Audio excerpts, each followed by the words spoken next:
जिस संचार साथी पोर्टल को लेकर इन दिनों राजनीतिक हलकों में हंगामा मचा हुआ है, वो अब सिर्फ एक टेक्नोलॉजी का प्लेटफॉर्म नहीं बल्कि सियासत का बड़ा मुद्दा बन चुका है। सरकार और विपक्ष दोनों इसके अलग अलग पहलुओं को लेकर आमने सामने खड़े हैं। तो चलिए सबसे पहले बात करते हैं संचार साथी के फीचर्स की।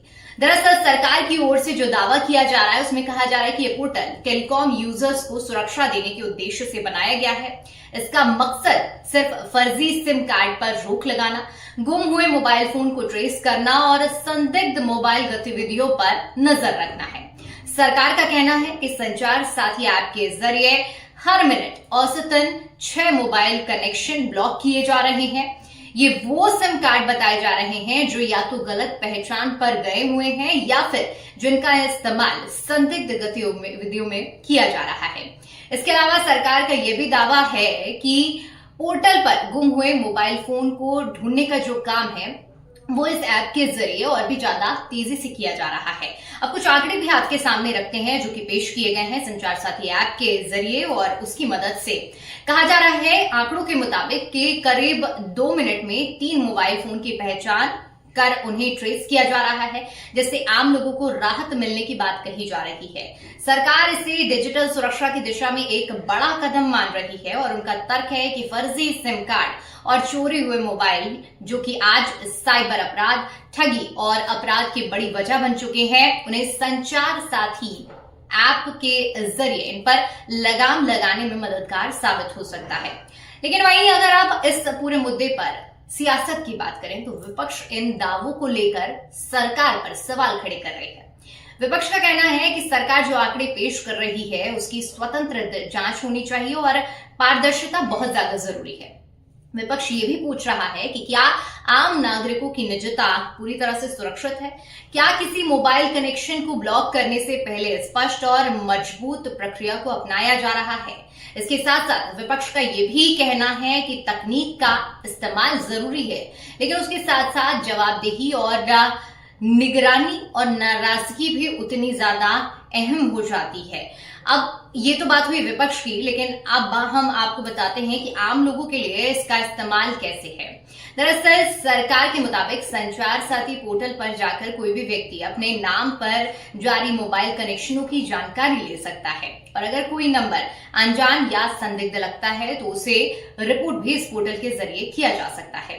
इसके अलावा भी चोरी हुए या फिर गुम हुए मोबाइल की जानकारी देकर उसे ब्लॉक या फिर ट्रेस भी कराने की सुविधा ये ऐप के जरिए आपको मिल सकती है।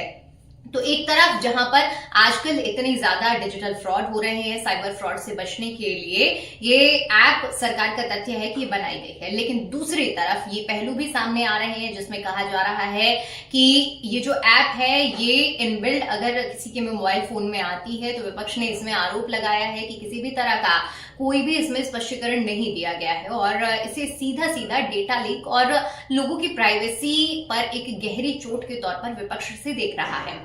आपने देखा होगा कि अभी संसद का जब शीतकालीन सत्र की शुरुआत हुई उस दौरान संचार साथी ऐप ये सबसे बड़ा मुद्दा रहा। संसद के अंदर भी इस मामले की गूंज सुनाई दी। विपक्ष ने सीधा सीधा आरोप लगाया कि संचार साथी ऐप जो कि इस ऐप को लोगों पर जबरदस्ती मढ़ा जा रहा है।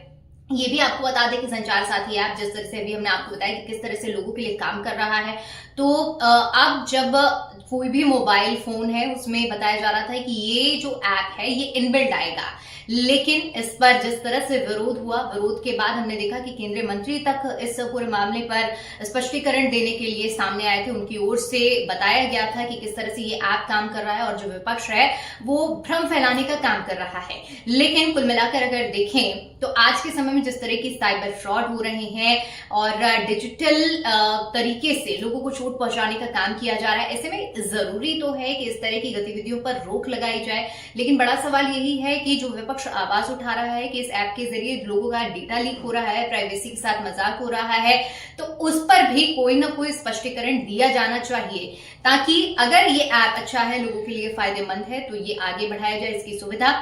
और अगर इसमें किसी तरह के कोई लूप होल है तो उनको क्लियर आउट करके ये लोगों के लिए मददगार साबित हो। लेकिन सोचिए कि अगर किसी का मोबाइल फोन गुम हो जाता है और अगर इस तरह के आप उस मोबाइल को पाने में वापस मददगार साबित होते हैं, तो इस तरह की सुविधाएं जो होती हैं वो काफी अच्छी होती हैं। लेकिन फिर से वही बात ये होती है कि लोगों का जो डेटा होता है वो लीक नहीं होना चाहिए। आजकल कई ऐसे मामले सामने आते हैं जहां पर डेटा लीक होता है और प्राइवेसी की एक बड़ी समस्या बनती है। तो अब इस मामले में पक्ष और विपक्ष तो आमने सामने है। देखने वाली बात यह होगी कि संचार साथी ऐप का भविष्य क्या होता है।